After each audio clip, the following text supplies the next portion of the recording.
মা হিসাবে কলজাটা তো বাবা ছিঁড়ে যায়, কি করব। সেই গলা বিক্রি করতে গেছে, সেই কেন গুলি খাবে। বিবাহ বার্ষিকীর দিন পরিবারের সবাইকে নিয়ে একসাথে খাওয়ার জন্য বাজার থেকে তরিতরকারি কিনে এনেছিলেন কলা ব্যবসায়ী মিরাজুল ইসলাম। স্ত্রীকে বলেছিলেন বাড়ি ফিরে নিজেই করবেন রান্না বান্না, কিন্তু হঠাৎই ভাটা পড়ে সেই আনন্দে। ম্যারেজ ডে উপলক্ষে সে একটু পোলাও চাল আনছিল, একটা মুরগি আনছে।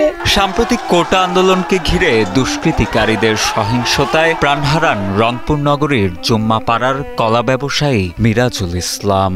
মিরাজকে হারিয়ে শোকে কাতর পুরো পরিবার। তাদের প্রশ্ন, কোনো রাজনৈতিক দলের সাথে সম্পৃক্ত না থেকেও কেন প্রাণ হারাতে হলো দিন এনে দিন খাওয়া এক কলা ব্যবসায়ীর? সে কোনো রাজনীতি করে নাই, সে কোনো কিছু করে নাই। আমরা কোনো রাজনীতি নাই, আমার দিন আনি দিন খাই, আনলে আমাদের নাই। আপনারা নিজে দেখতেছেন আমাদের বাড়ি ঘর, আমরা কেন রাজনীতি যাবো। মা হিসাবে কলজাটা তো বাবা ছিঁড়ে যায়, কি করব। আন্দোলনে যায় না, ও তো আন্দোলন করে না বাবা, আমরা দেখেন না কি অবস্থা। গেল 19 জুলাই বিকেলে দুর্বৃত্তদের সাথে পুলিশের সংঘর্ষে যখন রণক্ষেত্রে পরিণত নগরের সিটি বাজার এলাকা, তার কিছুক্ষণ আগেই মহাজনকে কলা বিক্রির টাকা বুঝিয়ে দিতে বাড়ি থেকে বেরিয়েছিলেন মিরাজুল ইসলাম। সে যাত্রায় যেন পরিণত হয় তার অন্তিম যাত্রায়। গুলিবিদ্ধ হয়ে হাসপাতালে গেলেও জীবন নিয়ে আর বাড়ি ফিরতে পারেননি কলা ব্যবসায়ী মিরাজুল ইসলাম। ধুকতে ধুকতে হাসপাতালের শয্যায় প্রাণ যায় তার। চিৎকার পারিয়া কাঁদতে কাঁদতে গেছি। আমি অক্সিজেন খুলে ভাইকে বললাম, ভাই জড়াই ধরিয়া আমার ভাইয়ের চোখের পানি। বললাম, ভাই আমরা আসছি, চিন্তা করিস না।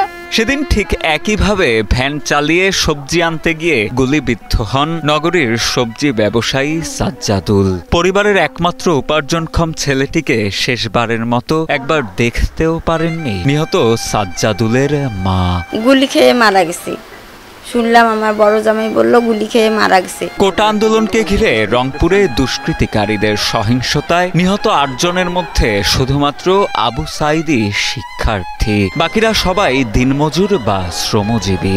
আন্দোলনে অংশ না নিয়েও দুষ্কৃতিকারীদের সহিংসতায় প্রাণ হারাতে হয় মিরাজুল ও সাজ্জাদুলের মতো জুয়েলার্স শ্রমিক মিলন মিয়া, সিওবাজার এলাকার মোজাম্মেল হক ও আরমানকে।